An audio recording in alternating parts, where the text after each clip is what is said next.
This is James Mathers at Cine Gear Expo 2019 for the Digital Cinema Society.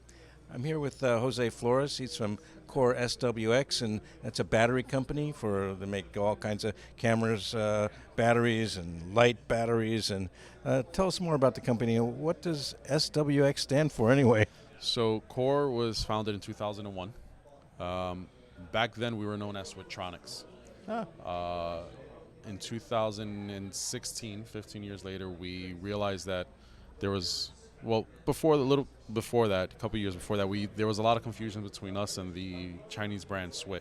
A lot of people thought it was a Chinese brand, not realizing that we're an American company out of New York. So we decided with a move to a new facility that it was time to rebrand. So we took our flagship line of batteries, the HyperCore. We took the name Core from it, since it was already gaining a lot of traction in the industry, and we just said, now's the time to make a change, and we rebranded to Core, and SWX was so people could still know we're Switchtronics, and there was no lashback, there was no feedback. Usually when a company rebrands and you've had a name for over 15 years, you might see a little dip, you might see some lashback, but it just actually took us to the next level. So I thought it was a new company. I had heard of Switchtronics before. But yeah, so it's that's the other thing. A lot of people think it's a brand new company for the last 3 years, but we just rebranded in 2016. Interesting. And so what kind of technology do you use? Is it lithium ion? So it's a lithium ion based batteries. We do have our new flat packs for that'll address monitors, which are NP style batteries. But everything else is lithium ion based. Now the voltages are going up and up, especially for cameras, but also for lighting. How are you handling that?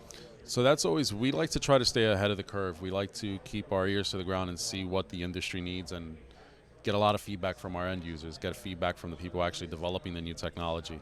Right now we have a focus on dual voltage. Dual voltage for us, we believe it's the easier way and the best solution. Because with a lot of cameras being high voltage, you'll need more than one kind of battery on set. Problem being with that, uneducated or inexperienced camera assistant could take a high voltage battery, put it on a 14 volt camera, and that's a lot of bad news. So our dual voltage technology that we have in our Helix line, you can take a 14.8 volt battery coupled with our our high voltage mount, you'll end up getting 28 volts or up to 33.6. So that's how we're addressing that market. And how about for lighting, for sky panels and whatnot? So the same Helix, we actually have a plate for the sky panel. Right now it works on the 33.6. We're looking at addressing the 48 volts, so you actually get the 100% capability out of a S60. We're addressing the S30 already, so we have the plate ready to go for that. And with two Helix plates, you can run them in series, so you can actually take one off and hot swap. If you run them in parallel, you take one off, the light will shut down. So if it's in series, you'll still get the high voltage capability out of the battery, and the S30 will run at 100%. Well, just as a hot swap adapter, that's a great thing, so you don't have to power your camera down. Correct. Yep. Yeah. Very good.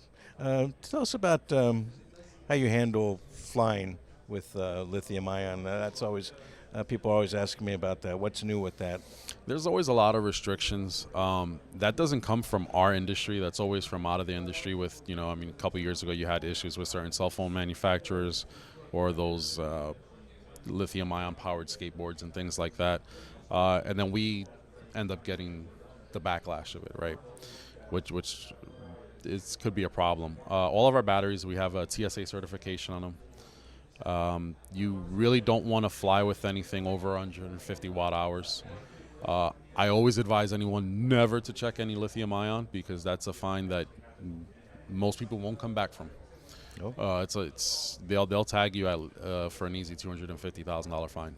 Wow. Yeah, if you check any lithium ion batteries. The restrictions are, if it's under 100 watt hours, so 98 watt hours, you can carry up to 10 per person, 2 at 150.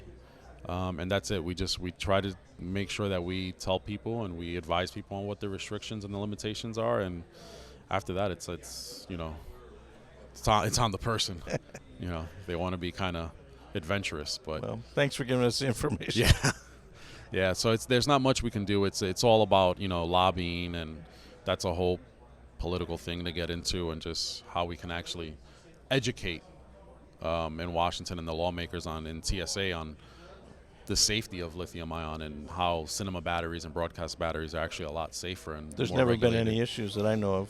Yeah, we've never had any issues with our batteries, and other battery manufacturers rarely It had only issues. takes one plane to go down, and One plane, as long as not a Malaysian I'm glad plane. they're being careful, but Yeah, it's been real careful. it's good to know the rules. Yeah.